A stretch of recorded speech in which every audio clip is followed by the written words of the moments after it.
Let me show you how I made the best baked jerk turkey wings ever. I went to my local grocery store and I got a pack of turkey wings. They are perfect. I like the all flats with the tips on the end. But if you like turkey drumsticks, you can use the same recipe for those also. Before we get into the video, please hit the like button and subscribe if you have not done so already. So I've washed my turkey wings off and I've patted them dry.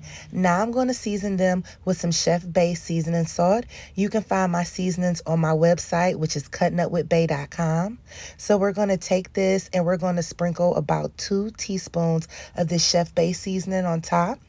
Next, we're going to use some Island Spice Jerk Seasoning. I got this seasoning when I was in the Grill, Jamaica, but you can go on Amazon and find it as well. The next seasoning we're going to use is some Scotch Bonnet Pepper Seasoning. I'm going to only use a few pinches of this because it can get really spicy. I like to use that seasoning when I don't have the actual peppers.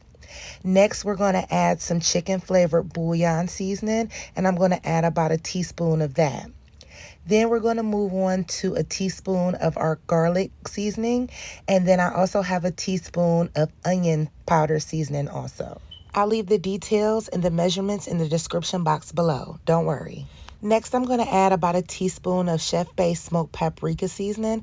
I love the smoked paprika because it really gives it a nice smoky flavor as well. After you add the paprika, you want to mix the seasonings into the meat and make sure that the meat is fully coated like this. Once we're done with that, I'm going to pop open my hot Jamaican jerk seasoning paste and I'm going to add that.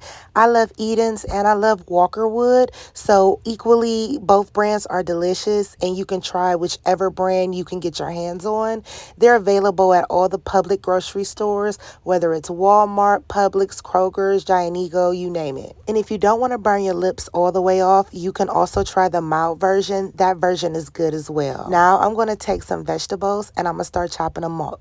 I'm going to start off with 1 whole onion and then I'm going to move on to a half of a red pepper, and I also have a whole green bell pepper I'm going to slice up as well. I'm slicing my bell peppers up into about 1/2 inch slices. I don't want them too small because I don't want them to dissipate or disappear when I'm baking them in the oven. So I pulled out my grandma pan, and if you know anything about a grandma pan, you know that these things are gold. Growing up, when my grandma used to take this pan out, I already knew she was about to make something delicious. Chances are, if you're watching this video, your grandmother probably had this same type of pan, and you probably get excited when you see it, and it probably brings back memories. I know my grandma used to use this pan literally 50 years ago, and just seeing this pan makes me smile because I can remember a lot of the childhood memories and childhood dishes that I used to eat that came out of this pan. So as you can see, we added our veggies to the bottom of the pan. We then added our turkey wings on top, and we added our remaining vegetables on top of those turkey wings. And next I made a slurry. I added some flour and some water into a little clear bowl. I mixed it up until there were no clumps, and now I'm going to take that mixture and I'm going to pour it along the sides of the pan just so I don't mess up the seasoning that's already on the turkey. So now we're going to throw our top on.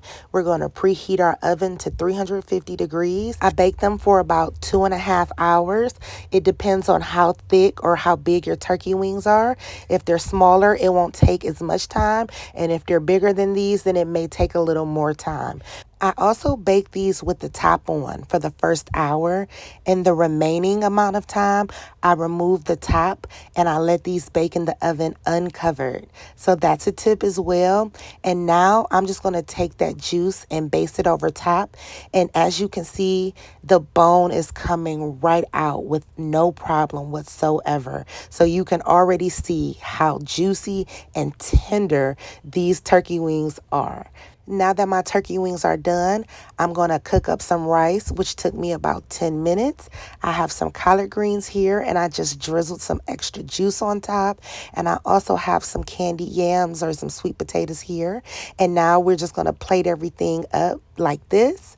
And don't forget to pour some of that delicious turkey gravy on top and dig in. You can see these are fork tender. And I'm not going to lie, my favorite part is the skin. It is just something something about the skin mixed with the turkey meat that is just a party in my mouth. So I really love this recipe. I hope you guys enjoy it too. Please hit the like button for me, and I'll see you on the next video.